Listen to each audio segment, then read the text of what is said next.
Hey guys, today I'm going to show you how to clean my face before going to bed.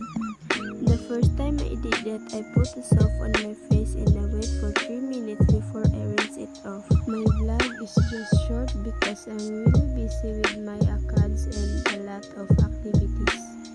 And I'm done to put the soap, so I'm gonna rinse it. The second time I did it, I actually took the glass skin toner to remove my impurities from my face. This is the cleanser that mommy bought me. It can be used on shoulder as it does not irritate your face, so that can be used on 14 years old. Sorry for the monkey you heard.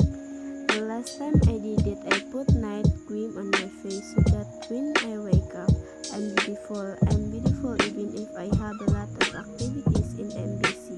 I should be beautiful too. At ito na nga pala ang kalabasan pagkatapos ko maglagay ng night cream.